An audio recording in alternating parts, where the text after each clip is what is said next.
emphatically punched their ticket to the conference finals. We'll show you how they took the bite out of the Wolves. And we see how the Pistons stayed alive in the East. Plus, Justin Jefferson joins the show. Sports Center, tap in.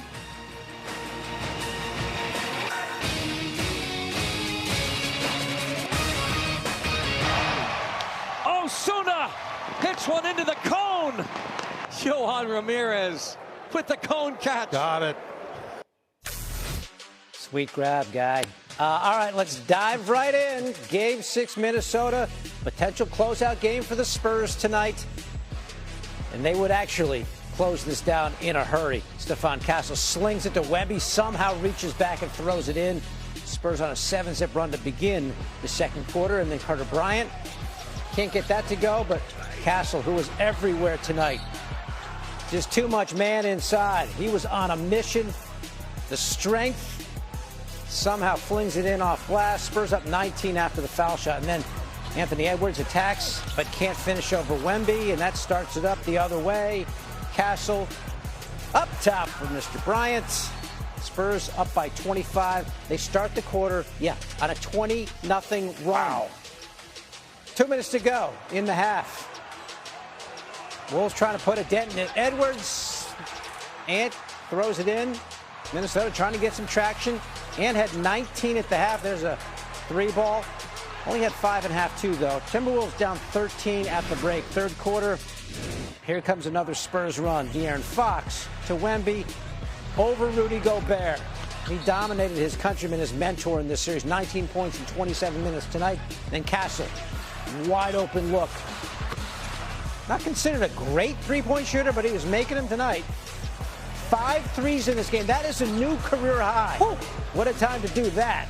And then Swiper. Toes behind the line. A lot of open looks. And the Spurs weren't missing many. Fox had 21. Castle muscling his way in, finished with 32. Spurs by 26 after 3. Check this out. Castle going to drive and finish easy.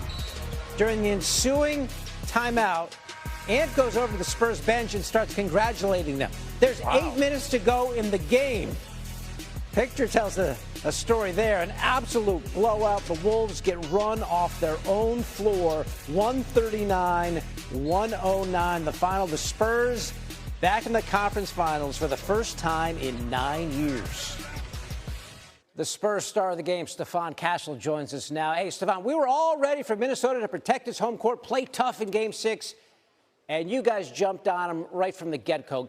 Give me a sense of what happened in that first half. I just think it was an extreme high level of urgency coming from us, knowing the circumstances. They're a good team. You know, I feel like they play better at home. So I feel like the toughest game of a series is a closeout series. So just coming out here, just paying attention to detail, you know, trying to guard and defend the right way without fouling. I feel like we give ourselves a chance to win any game like that. What was your mentality in this game? Because it seemed like you were kind of aggressive, more so than usual on the offensive end. I mean, just letting the game come to me. I mean, taking the shots that were there. I seen that they switched the matchup, so I was able to get a couple early open ones and start my rhythm early. But, yeah, just trying to keep my teammates involved in the action, even when, you know, I have a 5-man on me. But, yeah, just staying aggressive throughout that. Hey, Stephon, do you know how many threes you hit tonight? 5, I think. Yes, and you know what that is, don't you? That's a new career high for you. You never What's hit that? 5 in an NBA game before. Oh, yeah. How does that feel? That feels great. I feel like I did it at a perfect time. No better time to do it in the playoffs. Okay, so what happens now? What are the travel plans? I think we're going home tomorrow. Stay here, chill. Probably watch the film tomorrow. But, yeah, I think we're flying home tomorrow morning. All right. Of course, you're eventually flying to OKC. You get the Thunder. They have not lost yet this postseason. A couple sweeps. Give me your sense of this best of 7 as you get ready for it. It's going to be tough. It's going to be physical. I mean, we're 2 teams that are at the top of the West. You know, a lot of aspirations for this season. So, you know, it's going to be a tough best of 7. You did beat them 4 times in 5 games this season. Do you guys feel like you have the edge on the defending champions? Well, I mean, for us, we have nothing but confidence in ourselves against anybody. But, just seeing how they played earlier in the year, it definitely gives us a little bit more confidence. But it has nothing to do with the postseason. So I'll be just taking it game by game. Well, I'll tell you what. People are looking forward to this Western Conference Finals. The Spurs and the Thunder getting it going. Stephon Castle, 32 points on the night to lead his team to the Game 6 win. Hey, Stephon, we appreciate the time. Thanks for joining us. Thank you. I appreciate you. Game 1 of Spurs Thunder is Monday night. This will be just the 8th series ever pitting two teams with win percentages of .750 or better. It's been 28 years since we last saw it, the 1998 NBA Finals between the Jazz and Bulls. Jordan's last dance, the shot, you know the rest. Here's Wemby on going to the conference finals. Just the words conference finals is crazy. It's like something I heard, my whole life. And now being in it is just special. It's hopefully many more conference finals to come next year's. I think you went down to the Spurs bench with 8 minutes to go in the game. What was kind of the thought process to do it in the middle of the game there rather than kind of waiting for the end? At that point, you ain't going back in, so you're just trying to get them the respect they deserve. I feel like you're supposed to build championship habits or playoff habits in the regular season. Yeah, great question. I think so, yeah. Just a follow-up to that, do you not feel like you'd have? Do I feel like what? That you have built the habits during the regular season? No, we didn't build the habits during the regular season, no. And you mentioned building championship habits in the regular season. Does that start with you? Does that start with coach? Is it a collective thing? Where does that really start? It's collective, yeah. It's a collective effort. But it definitely starts with me, yeah. Our hoops analyst, Monica McNutt, joins us now. Monica, the Spurs took all the drama out of it, turned it into a laugher. Ants shaking their hands midway through the fourth quarter. How did San Antonio make this look so easy tonight? D. Lloyd, I think it's so imperative that we acknowledge the balance of this group. Yes, Victor Wembanyama is the centerpiece, but just for the sake of the exercise, if you take his 19 points off the board tonight, the Spurs still won by 10 points in this one. And so I think when you look at the shooting and the defense and the pressure that this squad can create on the perimeter, the way they can defend Anthony Edwards, all of that goes into what the Spurs are doing despite having inexperience as a unit. Ultimately, though, I think this team was just too deep, too healthy when you look at all that the Wolves had to go to even get this game, or this series rather, to a 6-6 game. Yeah, the Spurs are certainly a handful. As for the Wolves, they're done in the second round. They made the conference finals the last 2 years. Has this team taken a step backward, or are just the Spurs that good? Listen, I think two things can be true. Does this team need to add over the course of the summer? Yeah, but I think there's very few teams that would say they need to leave their roster as perfect as it stands, right? But then I think people have to remember, Dante DiVincenzo went down. That's a starting 1/2 Ants running man, a floor spacer, a three-point shooter, a big piece of what the Wolves were able to do in terms of their success this season. And then on the flip side of that, yeah, the Spurs team, it's not like they won 40 games and magically got to this position. They won 62 games this season, and Victor Wembanyama has been a problem for the entire league. And so I'm sure that the Wolves internally will take a hard look at their roster, see what fits, because I do think that they have a culture that they need to be mindful to preserve as they look to get more talented to compete in a very talented West. All right, so Minnesota will pack up their lockers, and San Antonio will pack up and head to OKC. Can't wait for that series to get going. Hang tight, Monica. We got much more basketball right now.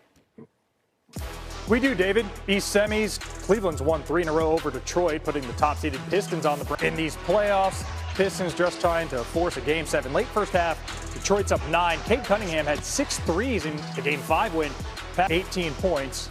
Cavs down 3 at the half. First possession after recess. Cunningham, hesitation, splash. 5 for 10 from deep was Cade, 21 points, 8 dimes. Pistons up 6, and then they dialed up the defense. J.B. Bickerstaff said post-game it's going to be the defense that carries us. We're going to physically be legally handsy. Asar Thompson with an insane block there, and then 5 to play in the third. Pistons doing work on the glass. Off the miss, Paul Reed, Duncan Robinson play a little hot potato. Ultimately, Thompson settles, gets the ball back to Reed, who had everything going for him Friday, wills it in, bucket and one. Reed just watches it hang on the rim for no exaggeration, 3 full seconds. That was nearly a stop. Pistons up 10 after the made free throw. Second chance points weren't lopsided statistically for Detroit. They just felt very timely. Another missed three, another second chance bucket. This three the new fashioned way for Duncan Robinson. He missed game 5. He was everywhere Friday, including here off the miss. Going up court. Ultimately, Robinson finds Reed for a wide open layup. Reed, a DNP coach's decision, games 1 and 2. He had 17 and 6 off the bench.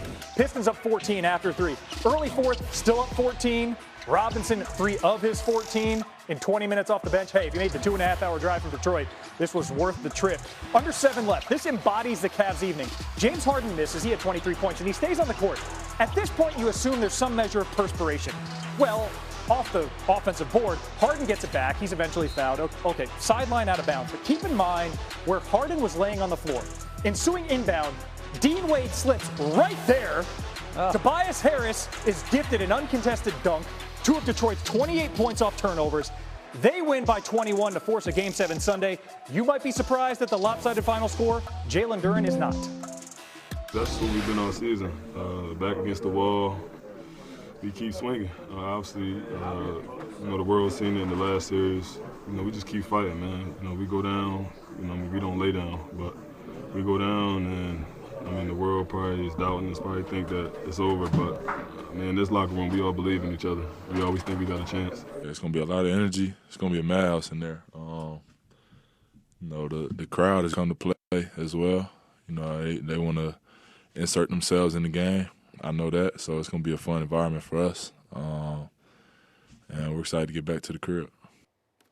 Yeah, it'll be a fun environment, and history's on their side. For the second time in as many rounds, the Pistons force a Game 7 at home, which is important. Detroit's a perfect 5-0 in home Game 7s all time. Coincidentally, it's tied with Cleveland for the most wins without a loss in that spot in NBA history. Donovan Mitchell, that is a hard task ahead Sunday. Everything you want is on the other side of hard. Nothing good comes easy. You know what I mean? That's kind of how you have to look at it. We could sit here and dwell on this and carry that into Sunday. What's that going to do for us, right? So understand we have an opportunity. We missed it. Now we have another opportunity on Sunday, and that's the mindset. Monica McNutt, in one way, Mitchell's right. Game 7 is on the other side of hard. The Pistons made life hard for the Cavs in Game 6. How did Detroit take control Friday night? Well, let's stay with that theme, shall we, Phil? It was entirely too hard for the Cavs to hold on to the basketball. Again, a night where they put up 25 points off of turnovers, or 28 points, off of turnovers, and they give up 48 points in the paint. Like, it is way too hard for them to himself. This is just his second double-double of this series. You can even throw in some love for Paul Reed, especially when I don't know what is with them and holding on to the basketball, Phil. Like, the turnover thing is really baffling, but you got to give this Pistons defense credit. Yeah, Detroit, for their part, best with their backs against the wall. They've now won 4 in a row this postseason, facing elimination, including a first-round Game 7 win.